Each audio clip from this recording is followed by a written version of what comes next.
প্রিয় শিক্ষার্থীরা, আমরা একটু দেখার চেষ্টা করব, একটু বিশ্লেষণ করার চেষ্টা করব আসলে বাংলাদেশের সবচেয়ে উত্তরের জেলা কোনটি, বা বাংলাদেশের সবচেয়ে উত্তরে কোন কোন স্থান অবস্থিত, কোন উপজেলা অবস্থিত, এটা আপনাদের জানা দরকার।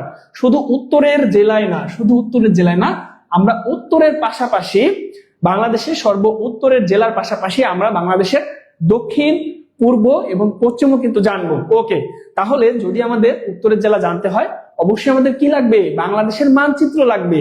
এইবার আমরা একটু আঁকিয়ে দেখি যে বাংলাদেশের পূর্ব, পশ্চিম, উত্তর, দক্ষিণে কে আছে। প্রিয় শিক্ষার্থীরা আমার সাথে আঁকিয়ে ফেলেন, দ্রুত আঁকিয়ে ফেলেন। ভালো হলেও কোনো কিছু না, খারাপ হলেও কোনো কিছু না, কিন্তু আমরা যে আঁকাচ্ছি এটাই অনেক বড়। ওকে, আচ্ছা, তাহলে ওকে, এটা কি? এটা হচ্ছে বাংলাদেশের মানচিত্র। আপনারা অলরেডি বুঝে গিয়েছেন প্রিয় শিক্ষার্থীরা। প্রিয় শিক্ষার্থীরা, ওকে, যদিও আমার আপনাদের মতো ভালো হচ্ছে না, আপনারা তো লিজেন্ড, আপনারা অনেক ভালো করে আঁকান।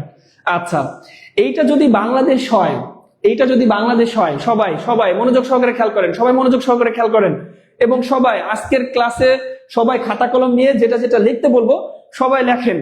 এইবার দেখেন, এটা যদি বাংলাদেশ হয়, আমরা জানি এদিকে কি আছে, এদিকে হচ্ছে পূর্ব দিক, এইদিকে আছে হচ্ছে পশ্চিম, পশ্চিম, উপরে কি আছে? উপরে আছে হচ্ছে উত্তর, উত্তর, এবং নিচে কি আছে? নিচে হচ্ছে দক্ষিণ, আমরা সবাই জানি। তাহলে এটা যদি বাংলাদেশ হয়, বাংলাদেশের এইদিকে কি আছে? পূর্ব, পূর্ব, এইদিকে হচ্ছে পশ্চিম, উপরে কি আছে? আমরা দেখতে পাচ্ছি উত্তর, এবং নিচে হচ্ছে এদিকে দক্ষিণ। তাহলে পূর্ব, পশ্চিম, উত্তর, দক্ষিণ। যারা যারা লাইভটা এখনো শেয়ার করেননি দ্রুত শেয়ার করে দেন, দ্রুত শেয়ার করে দেন, দ্রুত শেয়ার করে দেন, দ্রুত শেয়ার করে দেন। ওকে, আচ্ছা, এইবার আমরা দেখি যে বাংলাদেশের এই যে সর্বদক্ষিণ, দক্ষিণে কি আমরা দেখতে পাচ্ছি? এই যে এই অংশটা রয়েছে, এই অংশে কোন জেলা রয়েছে? বাংলাদেশের সর্বদক্ষিণের জেলা কোনটি? বাংলাদেশের সর্বদক্ষিণের জেলা হচ্ছে কক্সবাজার। কক্সবাজার, কক্সবাজার থেকে আমাদের সাথে কে কে আছেন? কক্সবাজার থেকে আমাদের সাথে কে কে আছেন একটু কমেন্ট করে জানান তো। তাহলে বাংলাদেশের সর্বদক্ষিণের জেলা হচ্ছে কোনটি? কক্সবাজার। এইবার আমরা কোথায় যাব? দক্ষিণের পরে হচ্ছে আমরা পূর্বে যাব, বাংলাদেশের সর্বপূর্বের জেলা। এবার ভালো করে খেয়াল করেন, আমাদের অনেকের মনে হতে পারে এই অংশটা সম্ভবত বাংলাদেশের সর্বপূর্বের দিকে অবস্থিত, অর্থাৎ আমরা জানি এইদিকে কি আছে? সিলেট আছে। প্রিয় শিক্ষার্থীরা, কিন্তু না, আমরা যখন এটাকে যখন ভালো করে যখন স্কেল দিয়ে যখনই করব, তখন আমরা দেখতে পাবো এইখানের একটা অংশ, এইটা হচ্ছে কি? বাংলাদেশের সর্বপূর্বের স্থান। তাহলে বাংলাদেশের সর্বদক্ষিণে কি রয়েছে? সর্বদক্ষিণে রয়েছে হচ্ছে কক্সবাজার, কক্সবাজার জেলা, এবং সর্বপূর্বের জেলা এই যে এইখানে একটা জেলা আছে, এই জেলার নাম কি? অর্থাৎ বাংলাদেশের সর্বপূর্বের জেলা কোনটি? বাংলাদেশের সর্বপূর্বের জেলা কোনটি? প্রিয় শিক্ষার্থীরা দ্রুত আনসার করে ফেলেন, বাংলাদেশের সর্বপূর্বের জেলা কোনটি? অনেকে আছেন আমাদের সাথে, সবাই দ্রুত দ্রুত কমেন্ট করে ফেলেন, দ্রুত কমেন্ট করে ফেলেন। আচ্ছা, কক্সবাজার, হ্যাঁ, সেতু সরকার, রহিমা আক্তার আছেন কক্সবাজার থেকে। রহিমা আক্তার বাংলাদেশের দীর্ঘতম সমুদ্র সৈকত কক্সবাজার সমুদ্র সৈকত, এবং কক্সবাজার জেলা থেকে আছেন রহিমা আক্তার। শেয়ার ডান, দ্রুত শেয়ার করে ফেলেন। সেতু সরকার স্যারের ক্লাসে আজ আমি নতুন, স্যারের নাম কি?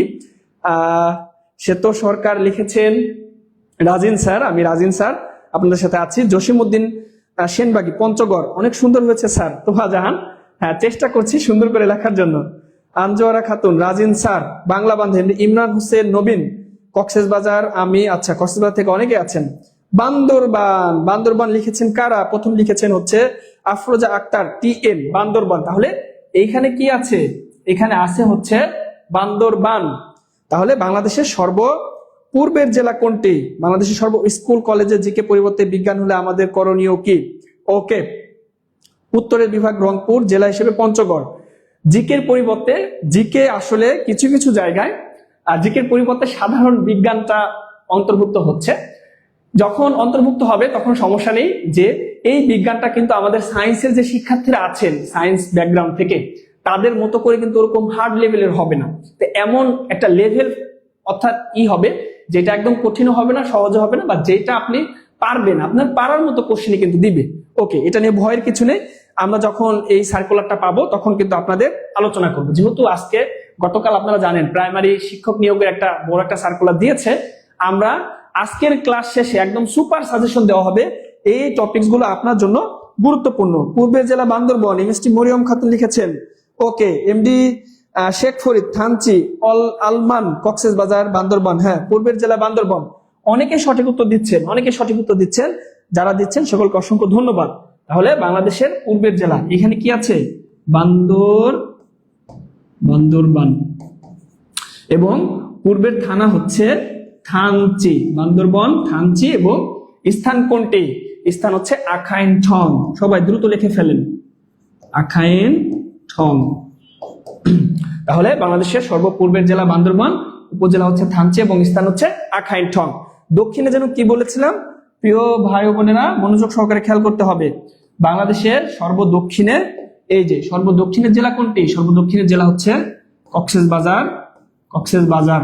সবাই দ্রুত আমার সাথে সাথে খাতায় লিখে ফেলেন, কক্সবাজার। থানা কি? থানা হচ্ছে, এটা বলেন, বাংলাদেশের সর্বদক্ষিণের থানা কোনটি? থানা বা উপজেলা? জেলা আমরা জানি কক্সবাজার। কক্সবাজারের কোন উপজেলাটা অবস্থিত? কক্সবাজারের কোন উপজেলা থেকে অর্থাৎ কক্সবাজার হচ্ছে জেলা এবং কোন উপজেলাটা বাংলাদেশের সর্বদক্ষিণে অবস্থিত? দেখি কে প্রথম সঠিক উত্তর দেয়। স্যার আমার কমেন্ট পড়েন না কেন? প্রদীপ কুমার বর্মন। এই যে প্রদীপ ভাই, আপনার কমেন্ট পড়েছি। ফারহানা আহমেদ আছেন গোপালগঞ্জ থেকে। নীলপদ্ম বান্দরবন, স্থান আখাইনঠং। হ্যাঁ, আখাইনঠং ওটা আমাদের চলে গিয়েছে। টেকনাফ লিখেছে। টেকনাফ কে লিখেছেন? এমডি ইমরান হোসেন নবীন ভাই লিখেছেন টেকনাফ থেকে তেতুলিয়া আমরা একটা অ্যাড এর মাধ্যমে দেখেছিলাম। আচ্ছা, তাহলে এখানে জেলাটা হচ্ছে কক্সবাজার এবং থানাটা কি? থানাটা হচ্ছে প্রিয় শিক্ষার্থীরা টেকনাফ। এবং স্থান বা জায়গা, একটা দ্বীপ আছে আপনারা জানেন কক্সবাজারের, এইখানে আরেকটা দ্বীপ আছে। এটা কি? বাংলাদেশের সর্বদক্ষিণের স্থান। এবং এই দ্বীপে আমরা কিন্তু ঘুরতে যাই। হ্যাঁ প্রিয় শিক্ষার্থীরা, আমি সেই সেন্ট মার্টিন দ্বীপের কথাই বলছি, যেখানে আমরা কি করতে যাই? ঘুরতে যাই। ওকে, তাহলে সর্বদক্ষিণের জেলা হচ্ছে কক্সবাজার, থানা হচ্ছে টেকনাফ এবং স্থান হচ্ছে কোনটি? স্থান হচ্ছে সেন্ট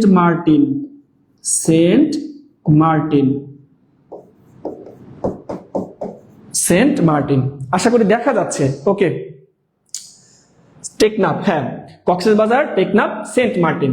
এইবার আমরা একটু পশ্চিমে যাব। এই যে দেখেন, এটা কি? বাংলাদেশের সর্বপশ্চিমের স্থান বা জায়গা আমরা যেটাই বলি। তাহলে বাংলাদেশের সর্বপশ্চিমে কি রয়েছে? সর্বপশ্চিমের জেলা হচ্ছে, এখানে রয়েছে হচ্ছে চাঁপাইনবাবগঞ্জ জেলা। আপনাদের যাদের পড়ার টেবিলের সামনে মানচিত্র আছে তারা এখনই দেখতে পারেন যে একদম এই কর্নারে এই অংশে কি রয়েছে? অংশে রয়েছে হচ্ছে চাঁপাইনবাবগঞ্জ। তাহলে জেলা হচ্ছে চাঁপাইনবাবগঞ্জ। দ্রুত আমার সাথে সাথে লিখে ফেলেন, চাঁপাইনবাবগঞ্জ।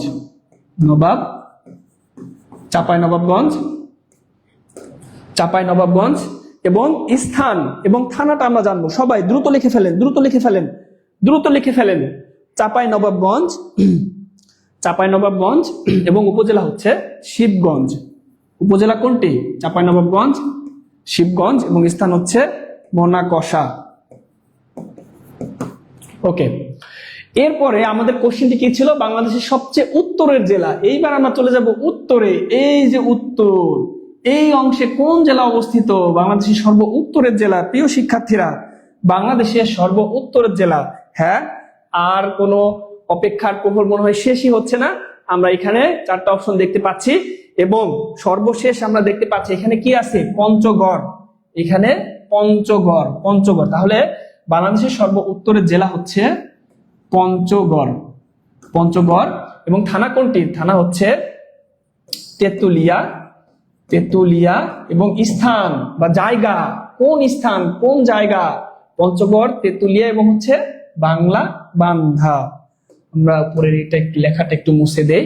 সবাই দ্রুত লেখা হইলে সবাই ডান লেখেন, বাংলা বান্ধা। কেউ যাবেন না, সবাই শেষ পর্যন্ত থাকবেন। এবং ক্লাস শেষে আজকে কিন্তু সুপার সাজেশন দেওয়া হবে, বাংলা বান্ধা।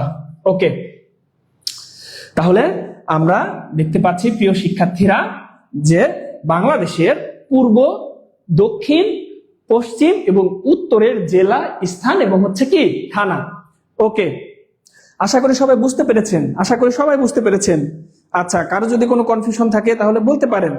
ওকে, যারা যারা এখনো শেয়ার করেননি তারা দ্রুত দ্রুত লাইভটি শেয়ার করে দেন, দ্রুত লাইভটি শেয়ার করে দেন, কারণ আজকের ক্লাসটি খুবই গুরুত্বপূর্ণ হতে চলেছে। আজকে কিন্তু আমরা ক্লাস শেষে আমরা হচ্ছে কি করব, সুপার সাজেশন দিব। এবং যারা যারা আমাদের কোর্সে ভর্তি হননি প্রিয় শিক্ষার্থীরা, দ্রুত আমাদের লাইভ চলাকালীন সময়ে একটা বিশেষ ছাড় রয়েছে, এবং লাইভ চলাকালীন সময় যদি ভর্তি হন তাহলে আপনাদের বিশেষ একটা ডিসকাউন্ট দেওয়া হবে। সবাই পেজে নক দিয়ে দেন যে আপনারা ভর্তি হতে চান। ওকে, তাহলে আমরা নেক্সট কোশ্চেনে চলে যাচ্ছি। এই পর্যন্ত তো সবাই হয়েছে, তাই না? এই পর্যন্ত হলে সবাই একটু ডান লেখেন, ডান। হ্যাঁ, মিমি হাসান লিখেছে ডান। যারা এখনো শেয়ার করেননি লাইভটি, দ্রুত শেয়ার করে দেন, দ্রুত শেয়ার করে দেন, দ্রুত শেয়ার করে দেন। এখনো যারা লাইভটি শেয়ার করেননি তারা দ্রুত শেয়ার করে দেন। হ্যাঁ, রাজশাহী বিভাগ, চাঁপাইনবাবগঞ্জ জেলা। মিমি হাসান বাংলা বান্ধা, উষা খাতুন ডান, বাংলা বান্ধা। ওকে, সাইফুল ইসলাম। তাহলে আমরা নেক্সট কোশ্চেনে চলে যাচ্ছি। আমাদের নেক্সট কোশ্চেনে কি আছে দেখি তো প্রিয় শিক্ষার্থীরা। এই যে উত্তর কি, তো হচ্ছে পঞ্চগড়, এটা তো আমরা দেখলাম। আমাদের নেক্সট কোশ্চেন, ভৌগোলিকভাবে গুরুত্বপূর্ণ একটি কাল্পনিক রেখা বাংলাদেশের উপর দিয়ে গিয়েছে। এই রেখাটার নাম কি, বা এই রেখাটা কি? দেখেন প্রিয় শিক্ষার্থীরা, আমরা দেখতে পাচ্ছি চারটা অপশনে মেরু রেখা আছে, তারপরে হচ্ছে কর্কট ক্রান্তি আছে, প্রধান মধ্যরেখা, আন্তর্জাতিক তারিখ। শিক্ষার্থীরা দ্রুত উত্তর করে ফেলেন, এবং যারা লাইভটি শেয়ার করেননি তারা শেয়ার করে ফেলেন। ওকে, শেয়ার করে টাইমলাইনে লিখে দেন, এবং সবাই খাতা কলম দিয়ে লিখছেন তো? রাজিয়া সুলতানা কেমন আছেন? আলহামদুলিল্লাহ, দেরি হয়ে গেল জয়েন করতে। হ্যাঁ, তাহলে কি করতে হবে রাজিয়া সুলতানা, আজকের লাইভটি কিন্তু শেয়ার করে দিতে হবে এখনই, এবং প্রথম যেই অংশগুলো ছিল, আমরা যে অংশগুলো আলোচনা করেছি ওই অংশগুলো দেখে নিতে হবে পরবর্তীতে। ডান ডান। ওকে, আচ্ছা, অনেকে উত্তর দিচ্ছেন। আফিফা জান্নাত লিখেছে 1-এর বি, তারপরে হচ্ছে। তাহলে বাংলার সর্বপ্রাচীন জনপদ কোনটি? সবাই সঠিক উত্তর দিয়েছেন এবং দিচ্ছেন। বাংলার সর্বপ্রাচীন জনপদ কোনটি? বাংলার সর্বপ্রাচীন অর্থাৎ সব থেকে পুরাতন। এইখানে যদি সর্বপ্রাচীন না থেকে সব থেকে পুরাতন যদি থাকে তাহলে উত্তর কিন্তু একই হতো, একই আসতো। প্রিয় শিক্ষার্থীরা, যারা লাইভটি শেয়ার করেননি দ্রুত শেয়ার করে দেন, দ্রুত শেয়ার করে দেন। আচ্ছা, সবাই 3-এর ক এর আনসার দিচ্ছে। 15 3-এর ক। হ্যাঁ, সকলকে অসংখ্য ধন্যবাদ প্রিয় শিক্ষার্থীরা। আমাদের বিদ্যুৎ চলে যাওয়ার পরেও যে আপনারা অ্যাক্টিভ আছেন এখনো, আপনাদের আসলে বলার ভাষা রাখে না যে আজকের ক্লাসটি আপনাদের জন্য কতটা গুরুত্বপূর্ণ এবং কতটা গুরুত্ব সহকারে আপনারা ক্লাসগুলো করছেন। আশা করি টিউটোরিয়ালের সাথেই থাকবেন, এবং টিউটোরিয়াল আপনাদের স্বপ্নের সিঁড়ি বেয়ে উঠতে আমরা এক ঝাঁক অভিজ্ঞ শিক্ষক মন্ডলী আছি আপনাদের সাথে, এবং আপনাদের কাঙ্ক্ষিত লক্ষ্যে ইনশাল্লাহ পৌঁছে দিব আশা করি। সবাই উত্তর করেন। আচ্ছা, 3-এর ক, সবাই উত্তর লিখছেন 3-এর ক। আচ্ছা, আমরা এবার একটু ব্যাখ্যা সহকারে দেখি যে এখানে আছে বাংলার সর্বপ্রাচীন জনপদ। ওকে, সবাই আমার সাথে সাথে খাতায় লেখেন, আমার সাথে সাথে দ্রুত সবাই খাতায় লেখেন। সবাই এভরিওয়ান আমার সাথে সাথে দ্রুত খাতায় লেখেন। তাহলে আমরা এখান থেকে কি দেখতে পেলাম? এখান থেকে দেখতে পেলাম বাংলার সবচেয়ে প্রাচীন, একই সাথে এই জনপদটা হচ্ছে বাংলার সব থেকে প্রথম, প্রাচীন এবং প্রথম প্রাচীন বা প্রথম, বাংলার সবচেয়ে প্রাচীন এবং প্রথম জনপদ হচ্ছে কি? জনপদের নাম হচ্ছে পুন্ড্র। সবাই, বাংলার সবচেয়ে প্রাচীন জনপদ হচ্ছে কি? পুন্ড্র। ওকে, এই পুন্ড্র জনপদ কোথায়, কোন অঞ্চলে বিস্তৃত ছিল? এই পুন্ড্র জনপদ কিন্তু উত্তরবঙ্গে বিস্তৃত ছিল। তাহলে এইটা হচ্ছে পুন্ড্র জনপদ কোন অঞ্চলে ছিল? অঞ্চল উত্তরবঙ্গের কথা বললে আমাদের মনে পড়ে যে কোনটি? রংপুর এবং হচ্ছে কি? দিনাজপুর। ওকে, তাহলে আমরা লিখে ফেলি রংপুর, দিনাজপুর।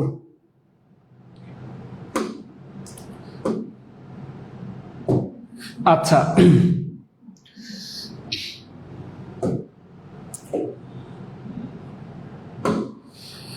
তাহলে আচ্ছা চলে গিয়েছে, কোনো ব্যাপার না। তাহলে পুন্ড্র জনপদ কোন কোন অঞ্চলে বিস্তৃত ছিল? রংপুর,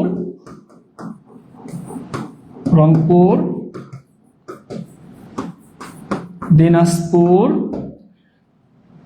রাজশাহী রাজশাহী এবং বগুড়া। বর্তমানে এই অঞ্চলগুলো পূর্বে কি নামে পরিচিত ছিল? পুন্ড্র জনপদের অন্তর্ভুক্ত ছিল। একই সাথে পুন্ড্র কি? পুন্ড্র হচ্ছে বাংলার প্রথম এবং সবচেয়ে সবচেয়ে প্রাচীন সবচেয়ে প্রাচীন জনপদ, সবচেয়ে প্রাচীন জনপদ। প্রিয় শিক্ষার্থীরা, দ্রুত লিখে ফেলেন, দ্রুত আমার সাথে সাথে লিখে ফেলেন, দ্রুত আমার সাথে সাথে লিখে ফেলেন। হ্যাঁ, রংপুর, দিনাজপুর। আচ্ছা, অনেকে সঠিক উত্তর দিচ্ছেন। রংপুর, রাজশাহী, দিনাজপুর, বগুড়া 15 জনপদ উত্তরবঙ্গের। হ্যাঁ, রাজশাহী, দিনাজপুর 15। 2 নম্বরটা পেলাম না, আফরোজা জামান। আচ্ছা, 2 নম্বরটা কি আমাদের বাদ পড়ে গেল? আচ্ছা, ওকে, কোনো সমস্যা নেই, আমরা আবারও সলভ করব, কোনো সমস্যা নেই। আসলে বিদ্যুৎ চলে যাওয়ার কারণে আমরা আমাদের একটু সমস্যায় হয়ে গিয়েছে বটে। ওকে, তাহলে বাংলার সবচেয়ে প্রাচীন জনপদ কোনটি? বাংলার সবচেয়ে প্রাচীন জনপদ হচ্ছে পুন্ড্র। উত্তর হচ্ছে ক। যারা সঠিক উত্তর দিয়েছেন তাদেরকে অসংখ্য ধন্যবাদ। এরপরে আমরা চলে যাচ্ছি পাল বংশের প্রতিষ্ঠাতা। পাল বংশের প্রতিষ্ঠাতা কে? পাল বংশের প্রতিষ্ঠাতা কে? সবাই উত্তর করেন, সবাই উত্তর করেন। পাল বংশের প্রতিষ্ঠাতা কে? দেখি কে প্রথম সঠিক উত্তর দেয়। পাল বংশের প্রতিষ্ঠাতা কে? এবং একই সাথে পাল বংশ কি ছিল? পাল বংশ ছিল বাংলার সবচেয়ে দীর্ঘস্থায়ী রাজবংশ। অর্থাৎ এরা এই যে এই অঞ্চলটাকে সব থেকে বেশি 400 বছর তারা শাসন করেছেন। এই সেই পাল বংশ। যারা এখনো লাইভটি শেয়ার করেনি, দ্রুত লাইভটি শেয়ার করে দেন। পাল বংশের প্রতিষ্ঠাতা কে? পাল বংশের প্রতিষ্ঠাতা। আচ্ছা, আমাদের কি ইন্টারনেটে কোনো সমস্যা হচ্ছে বা দেখতে কি কোনো অসুবিধা হচ্ছে? স্ক্রিনে যদি দেখতে অসুবিধা হয় আমাদের জানাতে পারেন। আচ্ছা,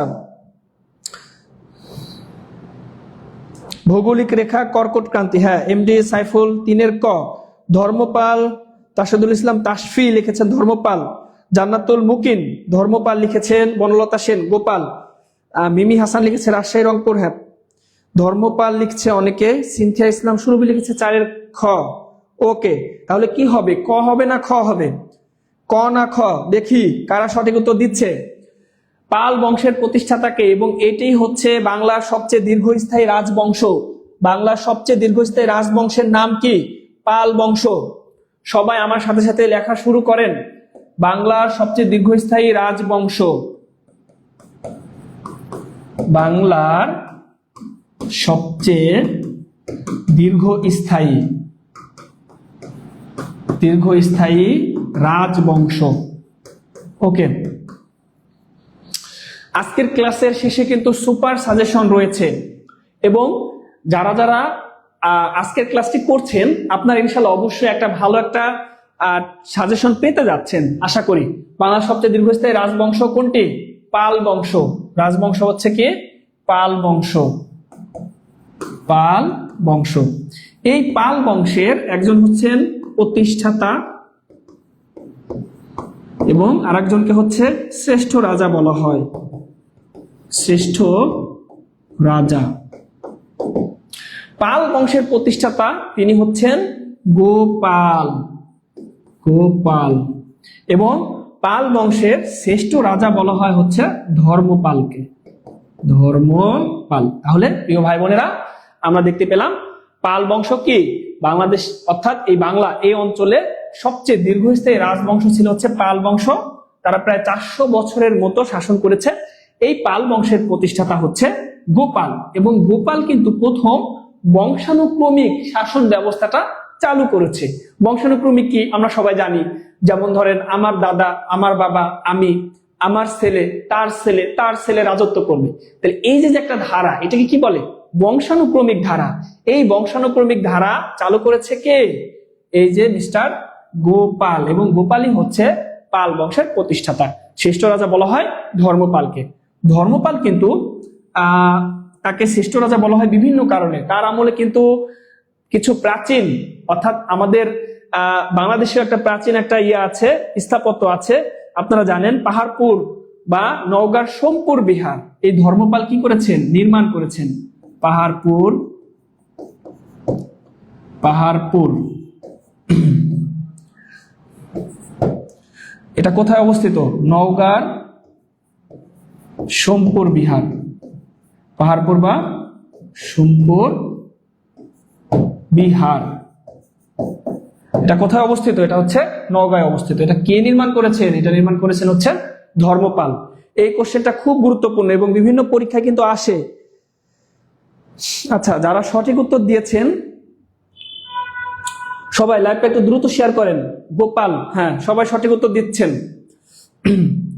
তাহলে পাল বংশের প্রতিষ্ঠাতা কে? প্রিয় ভাই বোনেরা, পাল বংশের প্রতিষ্ঠাতা হচ্ছে এই যে মিস্টার গোপাল। যারা খ দিয়েছেন তারা সঠিক উত্তর দিয়েছেন। পাল বংশের প্রতিষ্ঠাতা হচ্ছে গোপাল।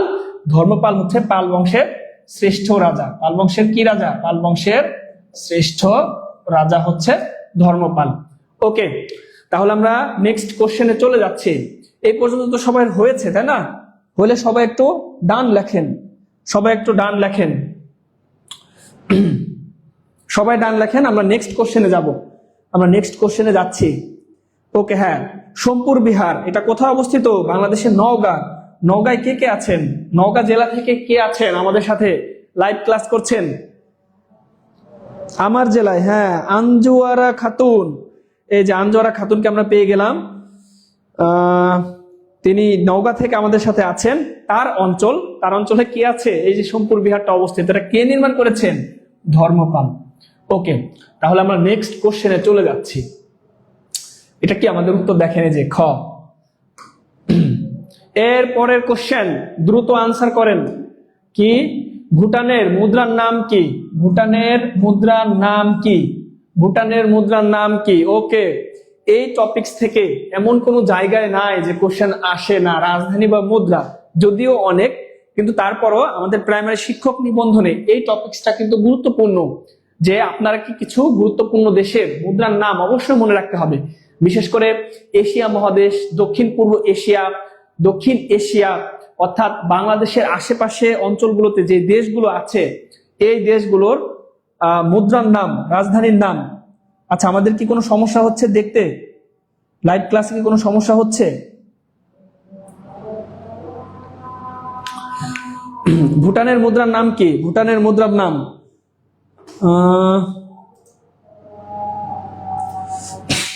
আচ্ছা 5-এর গ। অনেক উত্তর দিচ্ছেন 5-এর গ। আচ্ছা, দ্রুত সবাই দ্রুত আনসার করেন, সবাই দ্রুত আনসার করেন। গুলট্রাম গ। 5-এর সি পিঙ্কি শাহ আছেন, জুমা আক্তার 5-এর গ, আনাস আব্দুল্লাহ গুলট্রাম, আয়শা সিদ্দিকা আয়শা গুলট্রাম, পূর্বী বিশ্বাস গ গ গ, মিমি হাসান গ গ, অলম্যান গ 5-এর গ, রিয়াজুল করিম, HMA কাদের, শারমিন সুলতানা সুমি, রোজিনা আক্তার রোজি, MD সাইফুল ইসলাম গুলট্রাম, হিয়ামনি লীরা, আচ্ছা সাউদা জাহান গুলট্রাম। সবাই সবাই দ্রুত আনসার করেন, দ্রুত আনসার করেন প্রিয় শিক্ষার্থীরা। এবং লাইভ ক্লাসটি এখনো যারা শেয়ার করে দেন নাই তারা দ্রুত শেয়ার করে দেন, দ্রুত শেয়ার করেন দ্রুত। 5-এর সি MD সাইফুল ইসলাম, লুৎফুন্নেসা ময়না, মাহিম মাহবুব, সাইফুল ইসলাম, অলম্যান নাসার গুলট্রাম, মৃত্তিকা মির্জা। ওকে, তাহলে এটার সঠিক উত্তর কি হবে?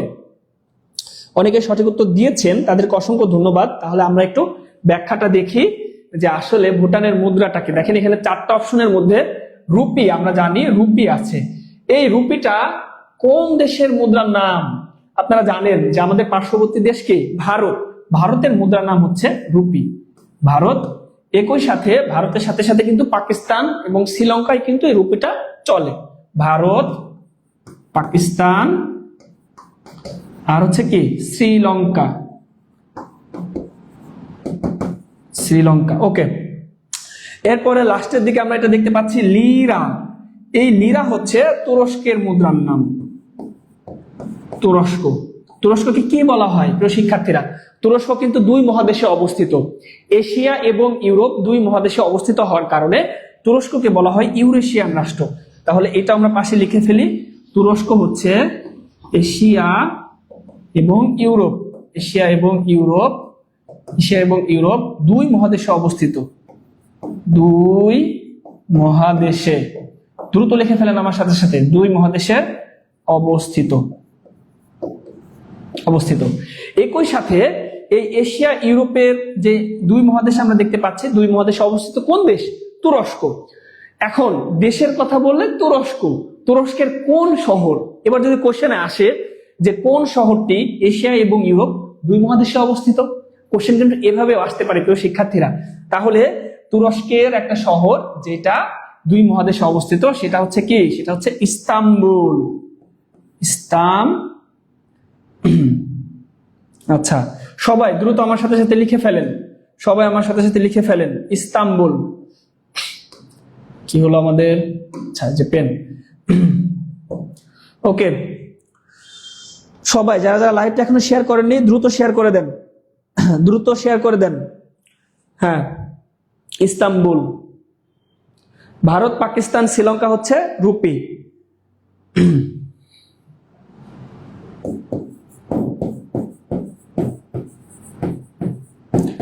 ইস্তাম্বুল শহর। ওকে, তাহলে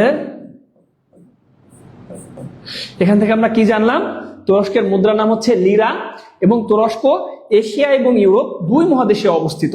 একই সাথে যদি আমার শহরের কথা বলে, তুরস্কের কোন শহর? একটা অঞ্চল তো অবশ্যই, এই অঞ্চলটা বা এই শহরটা হচ্ছে ইস্তাম্বুল শহর। ইস্তাম্বুল হচ্ছে এশিয়া এবং ইউরোপ দুই মহাদেশে অবস্থিত। ইস্তাম্বুল কোন দেশের শহর? তুরস্কের শহর। ওকে, এরপর আমরা দেখতে পাচ্ছি হচ্ছে গুলট্রাম। এই সেই গুলট্রাম যেটা হচ্ছে ভুটানের মুদ্রার নাম। তাহলে ভুটানের মুদ্রার নাম কি? ভুটানের মুদ্রার নাম হচ্ছে গুলট্রাম। প্রিয় শিক্ষার্থীরা, ভুটানের মুদ্রা হচ্ছে গুলট্রাম। এটা very very very important question. ভুটানের মুদ্রার নাম কি? ভুটানের মুদ্রার নাম হচ্ছে গুলট্রাম। ভুটানের মুদ্রার নাম হচ্ছে গুলট্রাম। ভারত, পাকিস্তান, শ্রীলঙ্কার মুদ্রার নাম হচ্ছে রুপি। তুরস্কের মুদ্রার নাম হচ্ছে লিরা। ভুটানের মুদ্রার নাম হচ্ছে গুলট্রাম। প্রিয় শিক্ষার্থীরা, আশা করি বুঝতে পেরেছেন। ওকে, হ্যাঁ, এবং এটাকে কি বলে? তাহলে ইউরেশিয়ান রাষ্ট্র, এশিয়ার এবং ইউরোপে অবস্থিত হওয়ার কারণে তুরস্ককে বলে হচ্ছে ইউরেশিয়ান। ইউরেশিয়ান, ইউরেশিয়ান রাষ্ট্র। আমরা যদি পরীক্ষায় আসি ইউরেশিয়ান দেশ কোনটি, সেটা হচ্ছে কি? তুরস্ক, নির্দ্বিধায় তুরস্ক। ওকে, ইস্তাম্বুল শহর। সকলকে অসংখ্য ধন্যবাদ। যারা যারা ক্লাসে যুক্ত আছেন সবাই লাইভটা একটু শেয়ার করে দেন। আমাদের আসলে বিদ্যুৎ চলে যাওয়ার কারণে লাইভের প্রথম অংশটা কেটে গিয়েছিল, আমরা আবার কিন্তু আপনাদের মাঝে হাজির হয়েছি। ওকে, তো যারা যারা চাকরির প্রস্তুতি নিচ্ছেন, আসলে প্রাইমারির যে ইয়াটা, যে আমাদের শিক্ষক নিয়োগের যে বিষয়টা, আমাদের যেহেতু প্রশ্ন প্যাটার্ন কিন্তু চেঞ্জ হয়েছে, আপনারা জানেন যে গত বছরের 5ই আগস্টের পর থেকে বিভিন্ন নিয়োগ পরীক্ষায় আমাদের সচরাচর যে কোশ্চেনগুলো আসে, যেই প্যাটার্নটা তারা ফলো করে, এইবার শেখ হাসিনার পতনের পরে কিন্তু স্বভাবতই প্রশ্ন প্যাটার্নে দারুণ একটা চেঞ্জ এসেছে। এই যে কোন কোন টপিকস গুলো তাহলে গুরুত্বপূর্ণ বা কোন কোন টপিকস গুলো আমি বাদ দেবো স্যার, এটা কিন্তু আমরা এই যে কিছুক্ষণ পরে কিন্তু আলোচনা করব। ওকে, কেউ শেষ পর্যন্ত সবাই আশা করি থাকবেন এবং কেউ চলে যাবেন না, এতটুকু হচ্ছে ইয়া থাকলো। আচ্ছা, যারা যারা আছেন সকলকে অসংখ্য ধন্যবাদ। তাহলে আমরা নেক্সট কোশ্চেনে চলে যাচ্ছি। এই যে উত্তর কি? উত্তর হচ্ছে গ। আমাদের ভুটানের মুদ্রার নাম হচ্ছে এই যে গুলট্রাম। ওকে, আমরা নেক্সট কোশ্চেনে চলে যাচ্ছি। এই কোশ্চেন, এই topics very very very important. এই টপিকস থেকে ইনশাআল্লাহ যে কোনো চাকরির পরীক্ষায়, যে কোনো অ্যাডমিশনের পরীক্ষায়, যে কোনো প্রতিযোগিতামূলক পরীক্ষায় একটা না একটা কোশ্চেন ইনশাআল্লাহ মাস্ট থাকবে। কি থাকবে? মাস্ট থাকবে ইনশাআল্লাহ। তাহলে এই টপিকসটা কি? আমরা দেখতে পাচ্ছি জাতিসংঘ। প্রিয় শিক্ষার্থীরা, জাতিসংঘ, এই জাতিসংঘ থেকে এমন কোন জায়গা নাই যে একটা কোশ্চেন আসবে না। এই জাতিসংঘ কিন্তু খুব গুরুত্বপূর্ণ। তাহলে এই কোশ্চেনটা কি আছে? জাতিসংঘের নিরাপত্তা পরিষদের স্থায়ী সদস্য সংখ্যা কয়টি? জাতিসংঘের নিরাপত্তা পরিষদের স্থায়ী সদস্য সংখ্যা, জাতিসংঘের নিরাপত্তা পরিষদের স্থায়ী সদস্য সংখ্যা কয়টি? দেখি প্রিয় শিক্ষার্থীরা, কারা প্রথম সঠিক উত্তর দেয়? দ্রুত আনসার করেন, দ্রুত আনসার করেন। জাতিসংঘের নিরাপত্তা পরিষদের স্থায়ী সদস্য কয়টি? স্থায়ী সদস্য সংখ্যা কয়টি? দ্রুত আনসার করেন, দ্রুত। ওকে, যারা যারা আনসার করছেন সকলকে অসংখ্য ধন্যবাদ। খাতা কলম নিয়ে তো সবাই লিখছেন, তাই না? যেটা যেটা লিখতে বলছি। এমডি ইমরান হোসেন নাবিন 5টি, সিনথিয়া ইসলাম সুরভি 5টি, মৃত্তিকা মির্জা, 5-এ উনি হচ্ছে 6-এর গ লিখেছেন। ওকে, সরকার লিখেছেন স্থায়ী 5টি। আনজোয়ারা রাশিয়া, আনাস আব্দুল্লাহ 6-এর 5 লিখেছে। ওকে, হ্যাঁ 6-এর 5টি, 6-এর গ 5টি। ইতালি তুরস্ক 2টা। লিরা হাসি মধু স্থায়ী 5টি, অস্থায়ী 10টি। ওকে, মাহমুদ আক্তার 5টি, মাহফুজা আক্তার লিমা গ। আচ্ছা, দ্রুত আনসার করেন প্রিয় শিক্ষার্থীরা। আপনারা আসলে অনেকেই সঠিক উত্তর দিচ্ছেন, কিন্তু অনেকে একটু মিস্টেক হচ্ছে, আমাদের কোনো সমস্যা নেই, আমরা ইনশাল্লাহ সলভ করে দিব। রাজেশ জিকে মাস্টার আপনাদের সাথে থাকলে জিকে নিয়ে আশা করি কোনো টেনশন করার কোনো কারণ নেই। ওকে, মৃত্তিকা মির্জা লিখেছেন যুক্তরাষ্ট্র, যুক্তরাজ্য, রাশিয়া, চীন, ফ্রান্স। ওকে, 5টি স্থায়ী, 10টি হচ্ছে অস্থায়ী। তাহলে প্রিয় শিক্ষার্থীরা আমরা একটু এদিকে ব্যাখ্যায় যাচ্ছি যে জাতিসংঘের নিরাপত্তা পরিষদের স্থায়ী সদস্য। আমরা সবাই জানি জাতিসংঘের যে 6টি অঙ্গ সংগঠন রয়েছে তার মধ্যে অন্যতম হচ্ছে এই নিরাপত্তা পরিষদ। এই যে নিরাপত্তা পরিষদ, তাহলে আমরা এটা লিখে ফেলি, নিরাপত্তা পরিষদ। সবাই আমার সাথে সাথে খাতায় লিখে ফেলেন, জাতিসংঘের নিরাপত্তা পরিষদ, জাতিসংঘের নিরাপত্তা পরিষদ। এই নিরাপত্তা পরিষদের প্রত্যেকের, অর্থাৎ এই নিরাপত্তা পরিষদের হচ্ছে মোট 2 ভাগে ভাগ করা যায়। একটা হচ্ছে নিরাপত্তা পরিষদের সদস্যদের, একটা হচ্ছে স্থায়ী সদস্য, একটা হচ্ছে স্থায়ী সদস্য, এবং আরেকটি হচ্ছে অস্থায়ী সদস্য, অস্থায়ী সদস্য, অস্থায়ী সদস্য। এই নিরাপত্তা পরিষদের স্থায়ী সদস্য সংখ্যা হচ্ছে 5টি দেশ রয়েছে, 5টি দেশ। তো শিক্ষার্থীরা দেশগুলো কি কি আমরা এগুলো এখন জানবো, সবাই আমার সাথে সাথে খাতায় লিখে ফেলেন। এবং একই সাথে অস্থায়ী সদস্য হচ্ছে মোট 10টি দেশ। অস্থায়ী সদস্য কয়টি দেশ? 10টি দেশ। এই অস্থায়ী সদস্য দেশগুলো 2 বছরের জন্য নির্বাচিত হয় এবং এটা রিসাইকেল করে, একটার পর একটা এরকম আসে, অস্থায়ী যেহেতু এটা।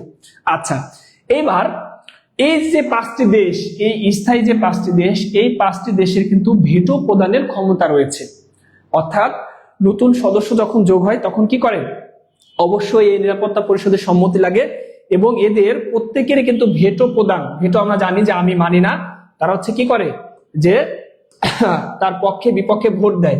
যদি একটি মাত্র দেশ এই স্থায়ী পরিষদের, নিরাপত্তা পরিষদের একটি দেশও যদি ভেটো দেয় তখন ওই সিদ্ধান্তটা কার্যকর হয় না। ওকে, তাহলে এই স্থায়ী সদস্যের 5টি দেশ কি কি আমরা জানি। প্রথমে কোনটি? যুক্তরাষ্ট্র, তারপরে হচ্ছে রাশিয়া, যুক্তরাষ্ট্র, রাশিয়া। তারপরে কোন দেশ রয়েছে? চীন রয়েছে, চীন, যুক্তরাষ্ট্র, রাশিয়া, চীন। তারপরে কোন দেশ আছে? ব্রিটেন। আর কোন দেশ রয়েছে? আর রয়েছে হচ্ছে ফ্রান্স।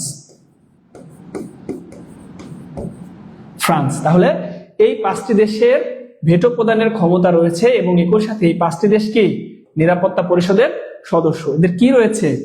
ভেটো প্রদানের ক্ষমতা রয়েছে, ভেটো প্রদানের ক্ষমতা রয়েছে, ভেটো প্রদানের ক্ষমতা রয়েছে। ভেটো মানে কি? ভেটো মানে আমি মানি না। দ্রুত লিখে ফেলেন আমার সাথে, ভেটো মানে আমি মানি না, আমি মানি না। ওকে,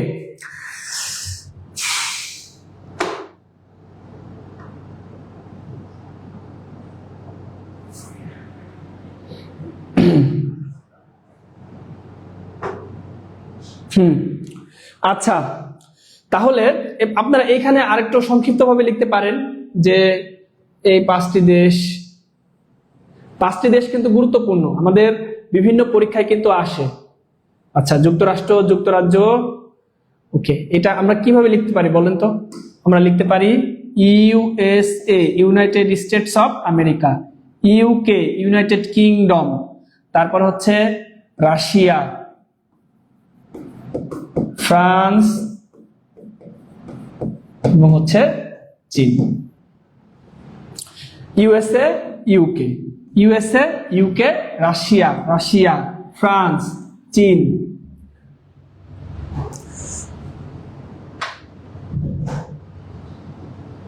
আচ্ছা, এই পর্যন্ত কি সবার হয়েছে প্রিয় শিক্ষার্থীরা? যদি হয়ে থাকে তাহলে আমাদের একটু ডান লেখেন। সবাই ডান লেখেন, সবাই ডান লেখেন। ওকে, তাহলে আমরা নেক্সট ব্যাখ্যায় চলে যাচ্ছি। যে তাহলে জাতিসংঘের নিরাপত্তা পরিষদের স্থায়ী সদস্য সংখ্যা কয়টি? আমরা এখানে দেখতে পেলাম স্থায়ী সদস্য হচ্ছে 5টি। স্থায়ী সদস্য কয়টি? 5টি। সঠিক উত্তর হচ্ছে গ। যারা সঠিক উত্তর দিয়েছেন, গ লিখেছেন, তাদেরটা সঠিক হয়েছে, তাদেরকে অসংখ্য ধন্যবাদ। এবং যদি পরীক্ষায় আসে জাতিসংঘের নিরাপত্তা পরিষদের মোট সদস্য দেশ কয়টি? মোট সদস্য দেশ হচ্ছে 15টি। জাতিসংঘের নিরাপত্তা পরিষদের মোট সদস্য দেশ, জাতিসংঘের নিরাপত্তা পরিষদের মোট সদস্য দেশ কতটি? 15টি। এই 15টির মধ্যে স্থায়ী সদস্য হচ্ছে 5টি এবং অস্থায়ী সদস্য হচ্ছে 10টি। অস্থায়ী সদস্য হচ্ছে 10টি এবং স্থায়ী সদস্য হচ্ছে 5টি। একই সাথে এই 5টি স্থায়ী দেশকে কি বলা হয়? P5 বলা হয় বা পার্মানেন্ট 5 বলা হয়। P5 বা পার্মানেন্ট 5 বলা হয়। ওকে, আশা করি এতটুকু বুঝতে কারো অসুবিধা হয়নি। ডান ডান, ওকে, সবাই ডান লেখেন। যাদের হয়েছে সবাই ডান লেখেন। আমরা নেক্সট টপিকসে চলে যাব, আমাদের দ্রুত সাজেশন আমাদের দিতে হবে। আচ্ছা, সবাই ডান লেখেন, সবাই ডান লেখেন। এবং যারা যারা কোর্সে ভর্তি হতে চান দ্রুত দ্রুত আমাদের পেজে নক দেন। এবং লাইভ চলাকালীন সময় কিন্তু একটা বিশেষ ছাড় রয়েছে, বিশেষ ছাড়ে হচ্ছে ভর্তি চলছে। আচ্ছা, ডান, সবাই ডান লিখছেন, সবাই ডান লেখেন, সবাই ডান লেখেন। আমরা আসলে আমাদের নেক্সট টপিকসে চলে যাচ্ছি। P5, ডান ডান ডান। এত সময় না নিয়ে একটু ফার্স্ট ক্লাস টান। হ্যাঁ, হাসি মধু আমরা ফার্স্ট ক্লাস নেওয়ার চেষ্টা করছি। আমাদের সাথে অনেক শিক্ষার্থী যুক্ত আছেন। P5। আচ্ছা, এরপরে বাংলাদেশের প্রধান প্রাকৃতিক সম্পদ কোনটি প্রিয় শিক্ষার্থীরা? বাংলাদেশের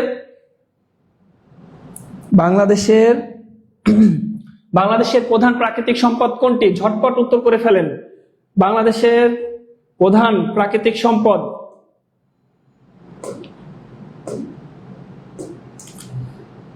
বাংলাদেশের প্রধান প্রাকৃতিক সম্পদ,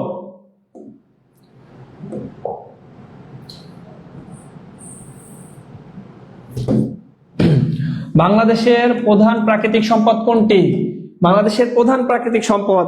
প্রিয় শিক্ষার্থীরা দ্রুত আনসার করে ফেলেন। ডান ডান, জুমাত্তা লিখেছে গ্যাস, এমনি শামীম হোসেন গ্যাস। ডান ডান, গ। সাথের ঘ লিখছে কেউ, কেউ গ লিখেছে। আচ্ছা, gas gas gas gas gas gas. Okay, আচ্ছা, গ্যাসময় জীবন হয়ে গেল, সিলিন্ডার ফেটে গ্যাস বেরোলো। আচ্ছা, আবার কেউ লিখছে কয়লা। ফিরোজা বেগম, ভর্তি আছি। ওকে, সবাই সবাই দ্রুত। আর যারা যারা এখনো ভর্তি হননি, এই লাইভ চলাকালীন সময় কিন্তু বিশেষ ডিসকাউন্ট। আচ্ছা, বাংলাদেশের প্রধান প্রাকৃতিক সম্পদ কোনটি? বাংলাদেশের প্রধান প্রাকৃতিক সম্পদ, বাংলাদেশের প্রধান প্রাকৃতিক সম্পদ গ্যাস গ্যাস গ্যাস। জীবনটা গ্যাসময় হয়ে যাচ্ছে। অ্যাসিডিটি তো সবারই আছে, তাই না? গ্যাসের চাপ দেয় আমাদের। আচ্ছা, যাই হোক, তাহলে প্রিয় শিক্ষার্থীরা আপনারা সকলে সঠিক উত্তর দিচ্ছেন। বাংলাদেশের প্রধান প্রাকৃতিক সম্পদ, বাংলাদেশের প্রধান প্রাকৃতিক সম্পদ হচ্ছে, এখানে আছে কয়লা, চুনাপাথর, সাদা মাটি এবং হচ্ছে গ্যাস। বাংলাদেশের প্রধান প্রাকৃতিক সম্পদ হচ্ছে কি? গ্যাস। এটা খাতায় লিখে ফেলেন দ্রুত। বাংলাদেশের প্রধান প্রাকৃতিক, বাংলাদেশের প্রধান প্রাকৃতিক সম্পদ, বাংলাদেশের প্রধান প্রাকৃতিক সম্পদ হচ্ছে প্রাকৃতিক গ্যাস। এই প্রাকৃতিক গ্যাসের প্রধান উপাদান, প্রাকৃতিক গ্যাসের প্রধান উপাদান কি? প্রধান উপাদান হচ্ছে মিথেন। এটাও কিন্তু পরীক্ষায় আসে। প্রাকৃতিক গ্যাসের প্রধান উপাদান কি? মিথেন। মিথেনের সংকেত কি? মিথেনের সংকেত হচ্ছে CH4। ওকে, পরীক্ষায় আসতে পারে। প্রাকৃতিক গ্যাসের প্রধান উপাদান কি? প্রাকৃতিক গ্যাসের প্রধান উপাদান হচ্ছে মিথেন। মিথেনের সংকেত কি? CH4। বাংলাদেশের প্রধান প্রাকৃতিক সম্পদ কোনটি? প্রধান প্রাকৃতিক সম্পদ হচ্ছে গ্যাস। আচ্ছা, অনেকে সঠিক উত্তর দিয়েছেন। যদি লেখা হয়ে থাকে সবাই ডান লেখেন, সবাই ডান লেখেন, সবাই ডান লেখেন।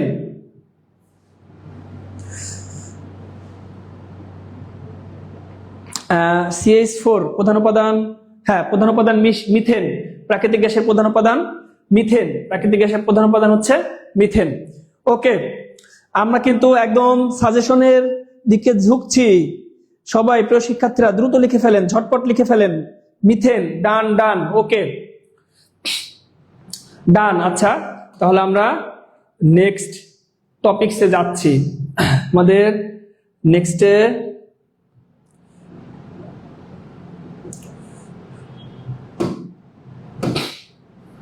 ওকে, এইটা খুব খুব খুব গুরুত্বপূর্ণ, যেহেতু আমাদের সামনে কি আসছে প্রিয় শিক্ষার্থীরা, নির্বাচন আসছে, তাই না? বাংলাদেশের প্রথম জাতীয় সংসদ নির্বাচন কবে হয়? বাংলাদেশের প্রথম জাতীয় সংসদ নির্বাচন, প্রথম জাতীয় সংসদ নির্বাচন, এইগুলো কিন্তু খুব গুরুত্বপূর্ণ। প্রথম, বাংলাদেশের প্রথম, যেমন বাংলাদেশের প্রথম প্রধানমন্ত্রী কে ছিলেন? তাজউদ্দিন আহমেদ। তারপরে বাংলাদেশের প্রথম প্রধানমন্ত্রী, তারপরে বাংলাদেশের প্রথম নারী প্রধানমন্ত্রী কে ছিলেন? বেগম খালেদা জিয়া। এই প্রথমগুলো গুরুত্বপূর্ণ। বাংলাদেশের প্রথম যা কিছু, তারপরে প্রথম অন্তর্বর্তীকালীন সরকার গঠিত হয় কবে? 2024 সালের 8ই আগস্ট। বাংলাদেশের ইতিহাসে প্রথম অন্তর্বর্তীকালীন সরকার, বা তারপরে হচ্ছে অন্তর্বর্তীকালীন সরকারের প্রথম প্রধান উপদেষ্টা কে ছিলেন? আমাদের এখনো আছেন ডক্টর মোহাম্মদ ইউনূস। এই প্রথম কিন্তু গুরুত্বপূর্ণ, যেহেতু আমাদের সামনে নির্বাচন, অর্থাৎ আগামী বছরের দিকেই কিন্তু নির্বাচন হবে, প্রথম দিকেই জানুয়ারি ফেব্রুয়ারি বা মার্চের মধ্যে কিন্তু নির্বাচনটা হয়ে যাবে। এটা গুরুত্বপূর্ণ, এটা বিভিন্ন পরীক্ষায় আসতে পারে যে বাংলাদেশের প্রথম জাতীয় সংসদ নির্বাচন হয় কবে? 1973 হচ্ছে, একটা আছে 7 মার্চ, একটা 5 মার্চ, 6 এপ্রিল 1973, 11 এপ্রিল 1973। সঠিক উত্তরটা কি হবে? এটা ভেরি ভেরি ভেরি ইম্পর্টেন্ট। এই কোশ্চেনটা কিন্তু চলে আসতে পারে যে কোনো পরীক্ষায়, ইনশাআল্লাহ যে কোনো পরীক্ষায় 1 মার্কস কমন। সবাই কৌতুক দিচ্ছে, ব্যাপারটা কি স্যার? সবাই সঠিক উত্তর দিচ্ছে। আচ্ছা, সকলকে অসংখ্য ধন্যবাদ। তার মানে বোঝা যাচ্ছে আপনারা কিন্তু পড়াশোনা করছেন। আপনাদের সামনে যেহেতু প্রাইমারি শিক্ষক নিয়োগ, এবং সামনে হচ্ছে আমাদের নিবন্ধনেও কিন্তু সার্কুলার এখনো দেয়নি, যদিও গতকালই কিন্তু প্রাইমারি শিক্ষক নিয়োগের একটা বড় একটা সার্কুলার কিন্তু দিয়েছে। এবং ঢাকা চট্টগ্রাম বিভাগ বাদে সব বিভাগেই কিন্তু হচ্ছে আমাদের যারা আছেন, প্রার্থী যারা আছেন, সবাই আবেদন করতে পারবেন। এটা প্রথম ধাপে। এবং পরীক্ষা কিন্তু এবার আপনার যে কম্পিটিশন, এটা কিন্তু উপজেলা ভিত্তিক, আপনারা সবাই জানেন। প্রাইমারির সহকারী শিক্ষক নিয়োগ প্রস্তুতিতে আপনার পরের প্রশ্ন। আচ্ছা,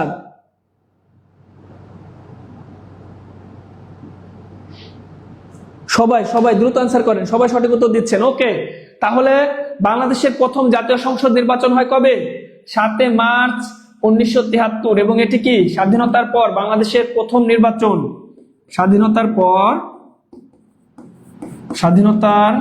পর বাংলাদেশের স্বাধীনতার পর বাংলাদেশের প্রথম জাতীয় নির্বাচন, প্রথম জাতীয় নির্বাচন। এটা কিন্তু খুব খুব খুব গুরুত্বপূর্ণ।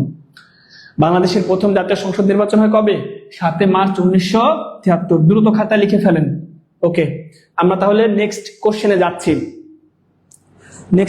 যাচ্ছি। 7 মার্চ মনে রাখতে হবে, 7 মার্চ 1973। আচ্ছা, আমাদের নেক্সটে রয়েছে বাংলাদেশের প্রধানমন্ত্রী হওয়ার জন্য ন্যূনতম বয়স কত দরকার?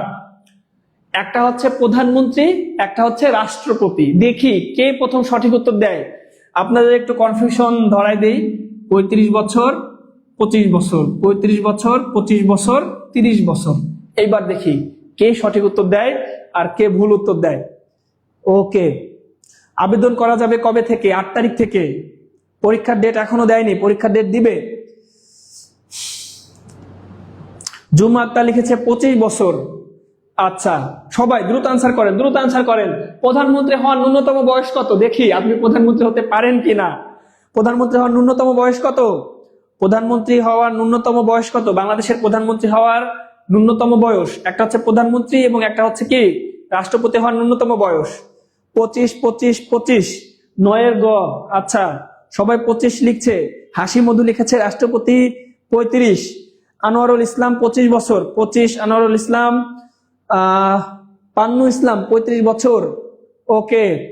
তারপরে 9 বুলবুলি আক্তার, তালিকা তুলি, মামুনুল ইসলাম, পান্নু ইসলাম, পিঙ্কি সাহা 25, সবাই 25 দিয়েছেন। এরা অন্তরা কি অন্তর আত্মাই সব, হ্যাঁ এইটা কিন্তু ঠিক কথা বলেছেন যে ভিতরের অন্তরের আত্মাই কিন্তু সব। আপনার আত্মা যদি পড়ার টেবিলে যদি না বসে তাহলে কিন্তু আপনাকে জোর করে কিন্তু পড়ানো যাবে না, অর্থাৎ পড়াশোনাটা আপনার নিজ থেকে আসতে হবে। যে প্রাইমারি শিক্ষক নিয়োগে যদি আপনি শিক্ষক হতে চান তাহলে কিন্তু আপনাকে অবশ্যই রেগুলার পড়তে হবে, পরিশ্রম করতে হবে। কিন্তু আমাদের সমস্যা হচ্ছে আমরা সারাক্ষণ শুধু রিলস দেখি এবং সময়গুলো নষ্ট করি, যে কবে হচ্ছে আজ না কাল, কাল না কাল, এরকম করতে করতে আমাদের সময়টা চলে যায়। তো প্রিয় শিক্ষার্থীরা, প্রিয় ভাই বোনেরা, যারা প্রাইমারি শিক্ষক নিবন্ধনের অর্থাৎ প্রাইমারি শিক্ষক নিয়োগ এবং শিক্ষক নিবন্ধনে যারা ভালো করতে চান তারা কিন্তু অবশ্যই পড়তে হবে। এবং অবশ্যই আমাদের কোর্সে যদি ভর্তি থাকেন আমরা কিন্তু ইনশাল্লাহ টপিকস ভিত্তিক আপনাদের গুছিয়ে কোন কোন টপিকস গুরুত্বপূর্ণ, বাংলা, ইংরেজি, সাধারণ জ্ঞান, গণিত, সাধারণ বিজ্ঞান, প্রতিটা বিষয়ের উপরে কিন্তু আমাদের অভিজ্ঞ শিক্ষকরা কিন্তু ক্লাস নেবেন আপনাদের। তো যারা যারা লাইভ চলাকালীন সময় ভর্তি হবেন তাদের একটি বিশেষ ডিসকাউন্ট কিন্তু দেওয়া হবে, এটা কিন্তু হচ্ছে আপনাদের বারবার অ্যানাউন্স করা হচ্ছে। তো আশা করি ভর্তি হয়ে যাবেন। এবং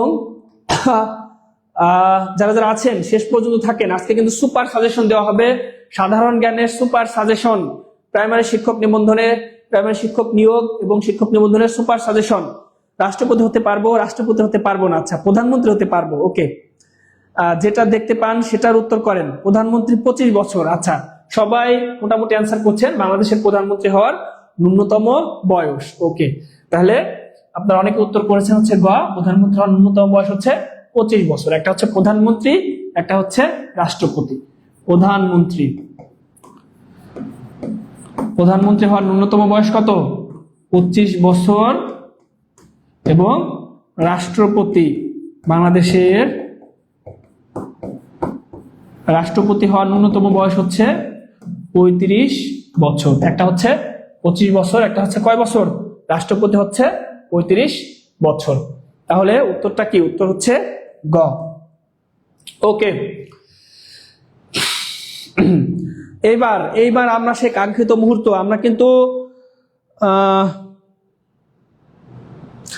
কিন্তু এবার সাজেশনের দিকে আমরা কিন্তু বেশ কিছু সাজেশন দিয়ে দিব অ্যানালিটিক্যাল মূলক, অর্থাৎ আপনাদের কোন কোন টপিক থেকে কোশ্চেন আসে আমরা কিন্তু অ্যানালাইসিস করেছি। এবং আপনাদের এই যে উত্তর হচ্ছে কি গ, ওকে।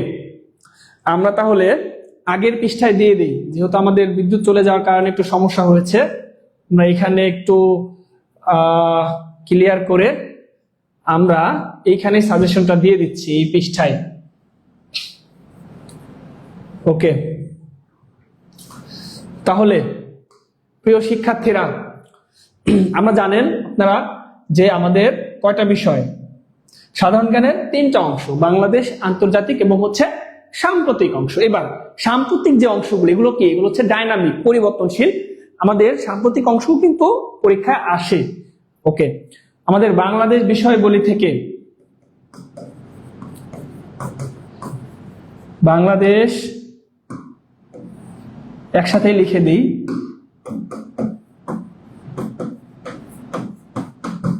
আন্তর্জাতিক এবং হচ্ছে সাম্প্রতিক, এই 3 বিষয়ের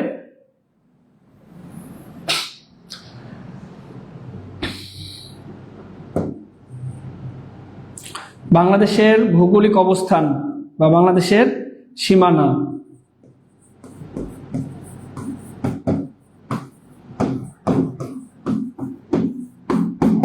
ভৌগোলিক অবস্থান, প্রাচীন বাংলার ইতিহাস,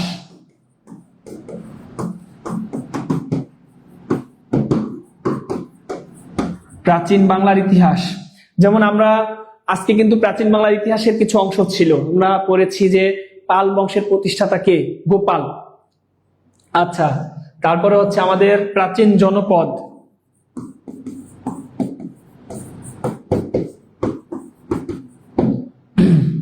আমাদের পাকিস্তানি আমল, অর্থাৎ এইখানে যে আমাদের ব্রিটিশরা যখন 1947 সালে আমাদের দুই দেশ ভাগ হয়, ভারত পাকিস্তান দুইটি স্বাধীন রাষ্ট্রের জন্ম হয়, এরপর থেকে আমাদের পূর্ব পাকিস্তান 1971 সাল পর্যন্ত 47 থেকে 71 এই যে অংশটা, এইটা হচ্ছে কি, এটাকে আমরা কি বলি, পাকিস্তানি আমল বলি, অর্থাৎ পাকিস্তানিরা আমাদের যে শাসন করেছে।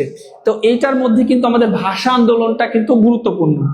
ভাষা আন্দোলন থেকে কিন্তু প্রাইমারি পরীক্ষায় প্রশ্ন আসে। ভাষা আন্দোলন, একই সাথে আমাদের ভাষা আন্দোলনের পরে হচ্ছে আমাদের আস্তে আস্তে কি যায়, 1971 সালের যে ঘটনা, যে যুক্তফ্রন্ট গঠন, তারপরে হচ্ছে 69-এর গণ অভ্যুত্থান, এই যে যাগুলো ছিল এগুলো কি পাকিস্তান আমলের মধ্যে। ওকে, তারপরে হচ্ছে আমাদের মহান মুক্তিযুদ্ধ, এই টপিক গুলো খাতায় ঝটপট লিখে ফেলেন এবং এগুলো আমাদের পরীক্ষায় আসার মতো। মহান মুক্তিযুদ্ধ, এইবার মুক্তিযুদ্ধ থেকে কি পড়বেন, বঙ্গবন্ধু রিলেটেড যা কিছু আছে সবকিছু বাদ, অর্থাৎ বঙ্গবন্ধু থেকে আর কোনো প্রশ্ন আসবে না ইনশাআল্লাহ। তাহলে এই যে মহান মুক্তিযুদ্ধ, বঙ্গবন্ধু বাদে যে অংশটা, যেমন সেক্টর গুলো গুরুত্বপূর্ণ, যে অমুক অঞ্চল কত নং সেক্টরে অবস্থিত, যেমন চট্টগ্রাম কত নং সেক্টরে অবস্থিত, ঢাকা কত নং সেক্টরে অবস্থিত, এরকম রাজশাহী কত নং সেক্টরে অবস্থিত। আচ্ছা, তারপরে সেক্টর কমান্ডার আছে, তারপর হচ্ছে মুজিবনগর সরকার রয়েছে, তারপরে মুক্তিযুদ্ধ ভিত্তিক গান, উপন্যাস, তারপরে মুক্তিযুদ্ধ ভিত্তিক ভাস্কর্য রয়েছে, মুক্তিযুদ্ধ ভিত্তিক গ্রন্থ রয়েছে, এইগুলো গুরুত্বপূর্ণ। আচ্ছা, তাহলে মহান মুক্তিযুদ্ধ গেল। আমাদের সরকার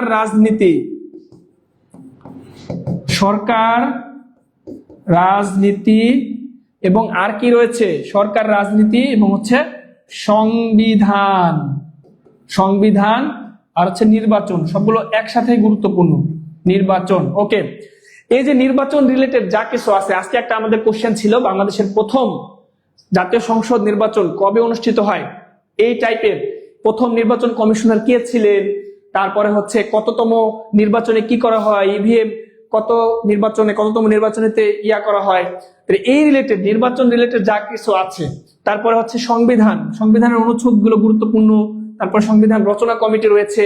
তারপরে তত্ত্বাবধায়ক সরকার ব্যবস্থা, যেহেতু তত্ত্বাবধায়ক সরকার ব্যবস্থা সবাই চাচ্ছে, একটা অন্তর্বর্তীকালীন সরকার, একটা হচ্ছে তত্ত্বাবধায়ক সরকার। এই তত্ত্বাবধায়ক সরকার রিলেটেড বাংলাদেশে যা কিছু আছে, তত্ত্বাবধায়ক সরকার ব্যবস্থার প্রথম উপদেষ্টা, তত্ত্বাবধায়ক সরকারের প্রথম কত সালে গঠিত হয়, তারপরে তত্ত্বাবধায়ক সরকার ব্যবস্থার সংবিধানের কত নং অনুচ্ছেদে প্রবর্তিত হয়, কত নং সংশোধনীতে প্রবর্তিত হয়, কত নং সংশোধনীতে বাদ দেওয়া হয়, কত সালে বাদ দেওয়া হয়, এই টাইপের যে কোশ্চেন গুলো আছে।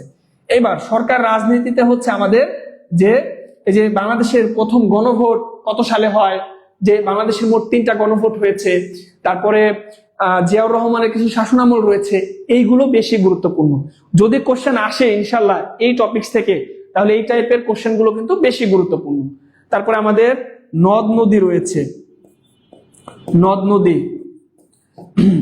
যেমন বিভিন্ন নদ নদীর উৎপত্তি স্থল, নদ নদীর পতিত স্থল, কোথায় মিশেছে, এই টাইপের যে প্রশ্নগুলো রয়েছে।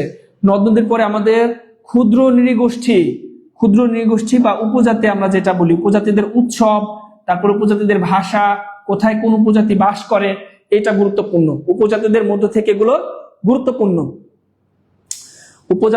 থেকে এগুলো গুরুত্বপূর্ণ, আবার উপজাতির পরে হচ্ছে আমাদের যে বাংলাদেশের অর্থনীতি রিলেটেড যা কিছু আছে, এবং সাম্প্রতিক যে সূচক যে রিপোর্ট, সূচক জরিপ রিপোর্ট,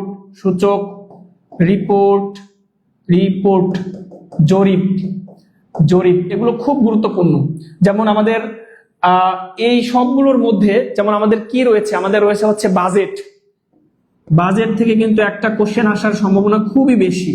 2025-26 সালের বাজেট, এটা কততম বাজেটের আকার, ঘাটতি বাজেট কিনা, কতটুকু ঘাটতি গিয়েছে, মূল্যস্ফীতি কত, মুদ্রাস্ফীতি কত, এই টাইপের জিডিপি প্রবৃদ্ধির হার কত, এইগুলো কিন্তু খুব গুরুত্বপূর্ণ। বাজেট থেকে কিন্তু একটা কোশ্চেন ইনশাল্লাহ আসতে পারে। তাহলে এই যে অর্থনীতি রিলেটেড বা এই যে বিভিন্ন সূচক রিপোর্ট জরিপ, যেমন মানব উন্নয়ন সূচকে বাংলাদেশের অবস্থান কত, শীর্ষ দেশ কোনটি, এই টাইপের যে কোশ্চেন গুলো আছে, এগুলো আমাদের জন্য বেশি গুরুত্বপূর্ণ। আচ্ছা, এরপরে আমাদের আর কি আছে, আমাদের প্রাচীন স্থাপত্য, ভাস্কর্য, সেইখানে তো আমাদের তো আটানো সমস্যা হয়ে যাচ্ছে, আমরা নতুন পৃষ্ঠা আপাতত নিতে পারছি না, এর জন্য আন্তরিকভাবে দুঃখিত। বিদ্যুৎ চলে যাওয়ার কারণে আমাদের একটু সমস্যা হয়েছে। ওকে, স্থাপত্য, স্থাপত্য ভাস্কর্য, আচ্ছা আপনারা লেখেন, আমি বলে দিচ্ছি স্থাপত্য ভাস্কর্য। তারপরে হচ্ছে আমাদের শিল্প এবং সংস্কৃতি, আমাদের সংস্কৃতির সাথে যেমন হচ্ছে বিভিন্ন চিত্রকর্ম আসে, তারপরে বিভিন্ন জারিগান সারিগান, এই টাইপের যে কোশ্চেন গুলো আছে এগুলো কিন্তু সবই গুরুত্বপূর্ণ, এগুলো আমাদের জন্য কিন্তু সবই গুরুত্বপূর্ণ, সবই গুরুত্বপূর্ণ। আচ্ছা, তারপরে আমাদের আরো কিছু বিষয় আছে, যে আমাদের খেলাধুলার যে বিষয়টা। এবার দেখেন খেলাধুলাও কিন্তু ডাইনামিক, অর্থাৎ খেলাধুলার দুইটা পার্ট। যেমন আমি যদি বলি বাংলাদেশের ক্রিকেট, বাংলাদেশের ফুটবল, আচ্ছা আমি এখানে লিখি খেলাধুলা, খেলাধুলা। ওকে, এই খেলাধুলার মধ্যে আগাম বার্তা কিছু রয়েছে, এগুলো সাম্প্রতিকের মধ্যে। যেমন আমি যদি বলি 2026 সালে ফুটবল বিশ্বকাপ কোন দেশে অনুষ্ঠিত হবে, 2030 সালে ফুটবল বিশ্বকাপ কোন দেশে হবে, এরকম। আবার এই যে বাংলাদেশ রিলেটেড যদি কোনো কিছু বলি, যে বাংলাদেশ প্রথম টেস্ট মর্যাদা লাভ করে কত সালে, বাংলাদেশ প্রথম ওডিআই মর্যাদা লাভ করে কত সালে, প্রথম সেঞ্চুরিয়ান কে, প্রথম হ্যাটট্রিককারী কে, প্রথম অধিনায়ক কে ছিলেন। আবার ফুটবলে যদি বলি স্বাধীন বাংলা ফুটবল দলের অধিনায়ক কে ছিলেন, জাকারিয়া পিন্টু। তো এই টাইপের যে কোশ্চেন গুলো আছে খেলাধুলো থেকে, এই টাইপের কোশ্চেন কিন্তু আমাদের আসে। তো উপজাতির পাশাপাশি আমাদের এখানে আরো কিছু লাগবে, যেমন জনসংখ্যাটা গুরুত্বপূর্ণ, জনসংখ্যা। তারপরে হচ্ছে শিক্ষা রিলেটেড কিছু কোশ্চেন, যেহেতু প্রাইমারি শিক্ষক নিয়োগে আমাদের যে প্রাইমারি সবার জন্য বাধ্যতামূলক শিক্ষা, তারপরে প্রাথমিক বিদ্যালয়ের যে কার্যক্রমগুলো রয়েছে, এই রিলেটেড কোশ্চেন কিন্তু থাকার সম্ভাবনা রয়েছে। তাহলে এখানে জনসংখ্যা, শিক্ষা, তারপরে স্বাস্থ্য রিলেটেড কিছু কোশ্চেন থাকে, স্বাস্থ্য। ওকে, তাহলে মোটামুটি বাংলাদেশ থেকে যদি এই টপিকস গুলো একটু ধরে ধরে পড়া যায়, তাহলে আশা করি যে আপনার যে কোনো প্রতিযোগিতামূলক পরীক্ষায় বাংলাদেশ থেকে আর কোনো সমস্যা থাকবে না ইনশাল্লাহ। আচ্ছা, এরপরে আমরা ইন্টারন্যাশনালে চলে যাব। আগের গুলো মুছে ফেলেন, নতুন গুলো লেখেন। ওকে, অনেকে কমেন্ট করছেন, অনেকে কমেন্ট করছেন। ওকে, আলহামদুলিল্লাহ অনেকগুলো হয়েছে। হ্যাঁ, একদিন বিস্তারিত আলোচনা করবেন প্রাচীন জনপদ নিয়ে, অবশ্যই যদি আমি থাকি রাজেনজিকে মাস্টার আপনাদের সাথে অবশ্যই ইনশাল্লাহ আলোচনা করব। মামদানি, হ্যাঁ মামদানির আপডেটটা এটা দিয়েছি, যে এটা হচ্ছে কি নিউ ইয়র্কের প্রথম মুসলিম মেয়র মামদানি, তিনি হচ্ছেন দক্ষিণ এশীয় বংশোদ্ভূত এবং তার জন্ম কোথায়, আফ্রিকার উগান্ডাতে। মামদানি তার মামদানির সাম্প্রতিক অংশে। আচ্ছা, আজকের ক্লাস আমার এতটাই ভালো লেগেছে, ভাষায় বলে প্রকাশ করতে পারবো না। এমএসটি ময়না আক্তারকে অসংখ্য ধন্যবাদ, তিনি আমাদের সাথে শুরু থেকে ছিলেন। সকলকে অসংখ্য ধন্যবাদ যারা আমার সাথে শুরু থেকে ছিলেন। পানি পানি ক্লাস, হ্যাঁ পানি পানি, সংবিধান নিয়ে একটা ক্লাস চাই, ইনশাল্লাহ অবশ্যই হবে সংবিধান নিয়ে ক্লাস। প্রিয় শিক্ষার্থীরা, প্রিয় ভাই বোনেরা, আজকে হচ্ছে বিদ্যুৎ বিভ্রান্তির কারণে আমাদের কিন্তু ক্লাসটা একটু হয়ে গেছে। প্রথম দিকে অনেকেই ছিলেন, আমরা আসলে পরে দ্রুত বিদ্যুৎ আসার সাথে সাথে আবারও ফিরে এসেছে। অসাধারণ ক্লাস। ওকে, সকলকে অসংখ্য ধন্যবাদ। আপনাদের এই যে ভালো ভালো কমেন্ট গুলো আমাদের কাজ করার অনুপ্রেরণা যোগায়। আচ্ছা, যাই হোক, এরপর আমরা আন্তর্জাতিকে চলে যাচ্ছি। আমাদের হাতে সময় খুবই খুবই কম, আমরা এবার এটা একটু মুছে দেই। এটা তো সবার হয়েছে না, এটা একটু সবাইকে স্ক্রিনশট দিয়ে রাখতে পারেন, ফোনে স্ক্রিনশট দিয়ে রাখতে পারেন, যে এই টপিকস গুলো আপনাদের জন্য গুরুত্বপূর্ণ। এটা একটু সুন্দর করে স্ক্রিনশট দিয়ে রাখেন। আমরা আসলে নেক্সট টপিকস বা হচ্ছে আন্তর্জাতিকের কিছু বিষয় দেখে আজকে হচ্ছে আমরা যেহেতু সাজেশন মূলক ক্লাস আপনাদের বলেছি, শেষে সাজেশন দিব। এবং যারা যারা এখন আমাদের কোর্সে ভর্তি হননি, এনরোল হননি, তারা দ্রুত টিউটোরিয়ালের অফিসিয়াল পেজে আমাদের হোয়াটসঅ্যাপ নাম্বার রয়েছে, মেসেঞ্জারে আপনারা নক দিন। এবং বিশেষ ডিসকাউন্টে যদি পানি পানি ক্লাস করতে চান, এই টপিকস গুলো সহ, এই যে সাধারণ জ্ঞান অংশ সহ অন্যান্য সাবজেক্ট ধরে ধরে ধরে ধরে পড়তে চান, অভিজ্ঞ শিক্ষকদের আন্ডারে থাকতে চান, তাহলে অবশ্যই আমাদের টিউটোরিয়াল পেজে ভর্তি হয়ে যান প্রিয় শিক্ষার্থীরা। ওকে, এরপরে হচ্ছে আমরা নেক্সট আন্তর্জাতিক অংশে যাচ্ছি, আন্তর্জাতিক অংশে চলে যাচ্ছি। ওকে, আমরা এটা একটু মুছে দেই।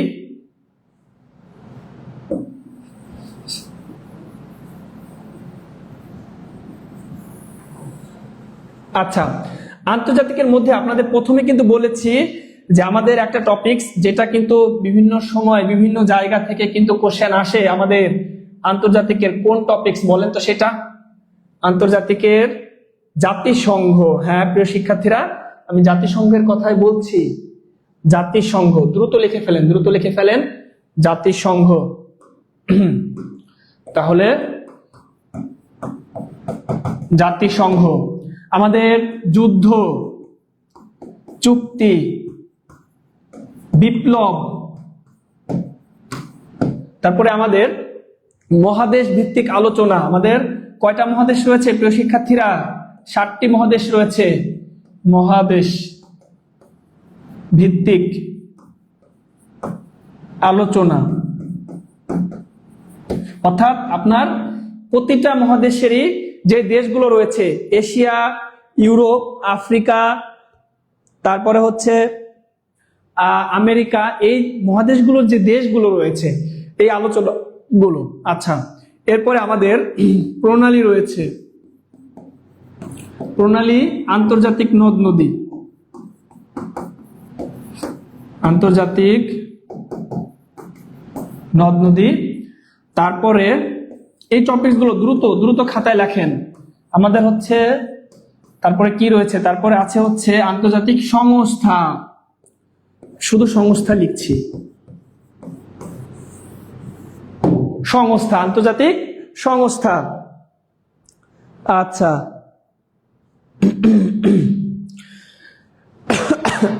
আন্তর্জাতিক সংস্থা, একই সাথে আমাদের বিশ্বের যেই ইয়াগুলো রয়েছে, বাংলাদেশ এবং আন্তর্জাতিকের দুইটাই, যে আমাদের যে পাহাড় পর্বত বা বায়ুমণ্ডলের যে বিষয়, শুধু বায়ুমণ্ডল লিখে দিচ্ছি, বায়ুমণ্ডল, পৃথিবীর আবহাওয়া, পরিবেশ, পরিবেশ, পরিবেশ, এইগুলো কিন্তু খুব খুব খুব গুরুত্বপূর্ণ। তো আন্তর্জাতিক থেকে এই অংশগুলো সবাই খুব ভালো করে পড়বেন যদি পরীক্ষায় ভালো করতে চান, যদি পরীক্ষায় ভালো করতে চান। আচ্ছা, এই বায়ুমণ্ডলের মধ্যে আন্তর্জাতিক নদ নদী, তারপরে হচ্ছে পরিবেশগত যত বিষয় আছে, পাহাড় পর্বত, যেমন বাংলাদেশ অংশে যদি আমরা যাই তাহলে খাল বিল, তারপরে হ্রদ ঝর্ণা, এই টাইপের যা কিছু আছে সব কিন্তু বায়ুমণ্ডলের মধ্যে। ওকে, এই মহাদেশ ভিত্তিক আলোচনা এটা সব থেকে বেশি গুরুত্বপূর্ণ। এখানে যেমন ধরেন দক্ষিণ এশিয়া, যে আমরা জানি ভারত, পাকিস্তান, বাংলাদেশ, শ্রীলঙ্কা, নেপাল, ভুটান, এই দেশগুলোর একটু ইতিহাস আমাদের জানতে হবে। তারপরে আর কি আছে আমাদের? সাম্প্রতিক অংশটা ডাইনামিক, যেহেতু এইটা আমরা যে সাম্প্রতিক যত চলমান ঘটনা রয়েছে এগুলো কিন্তু গুরুত্বপূর্ণ। যেমন আপনাদের সাম্প্রতিক কি হয়েছে, যে ফিলিস্তিন এবং ইসরায়েল যে ইস্যুটা, তারপরে হচ্ছে সাম্প্রতিক যে নিউ ইয়র্কের প্রথম মুসলিম মেয়র নির্বাচিত হয়েছেন, তারপরে ভারত পাকিস্তান একটা যুদ্ধ হলো, এটা গুরুত্বপূর্ণ। তারপর হচ্ছে উগান্ডায় যে ক্রাইসিসটা, যে দক্ষিণ সুদানে যে সমস্যাটা চলছে, এটা গুরুত্বপূর্ণ। তো সাম্প্রতিক অংশটা হচ্ছে এরকম ডাইনামিক। তারপর হচ্ছে আমাদের নোবেল পুরস্কার যেটা দিল 2025 সালে, নোবেল তো খুব খুব খুব গুরুত্বপূর্ণ। যে কোনো প্রতিযোগিতামূলক পরীক্ষায় একটা না একটা কোশ্চেন ইনশাআল্লাহ নোবেল থেকে পাবেন, নোবেল পুরস্কার। আচ্ছা, তো সাম্প্রতিক অংশ এভাবে পড়লেই মোটামুটি হবে, এবং আন্তর্জাতিক অংশ এগুলোই ছিল। তাইলে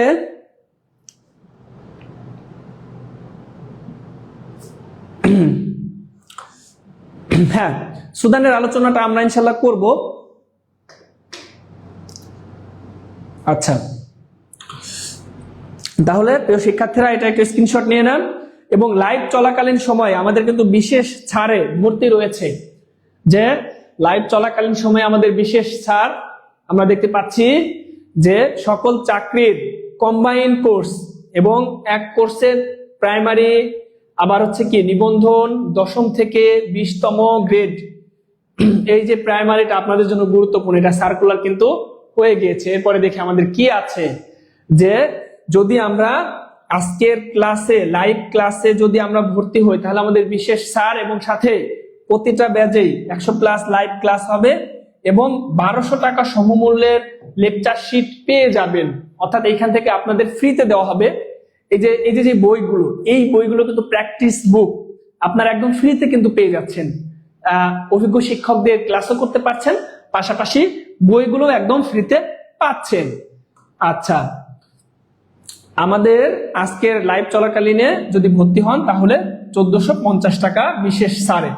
যারা যারা আছেন তারা দেরি না করে আজকের মধ্যেই যদি শিক্ষক হতে চান, আজকের মধ্যেই যদি শিক্ষক হতে চান বা শিক্ষক হতে চান তাহলে দ্রুত আজকের মধ্যে ভর্তি হয়ে যান এবং ভর্তি হয়ে আপনার এক সেট বই, এই যে প্রাইমারি শিক্ষক নিয়োগের এক সেট বই দ্রুত বুঝে নিন। আমরা কিন্তু কুরিয়ার করে কিন্তু আপনার ঠিকানায় কিন্তু পাঠিয়ে দিচ্ছি। ওকে, তাহলে আজকের ক্লাসটি তাহলে আমরা শেষ করছি।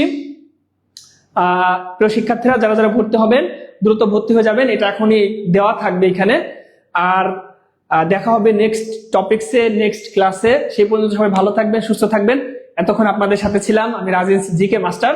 সাধারণ জ্ঞানের ভয়কে জয় করতে সবাই টিউটোরিয়ালের সাথেই থাকুন এবং রাজেশ জিকে মাস্টার সাথেই থাকুন। ওকে, ধন্যবাদ সকলকে।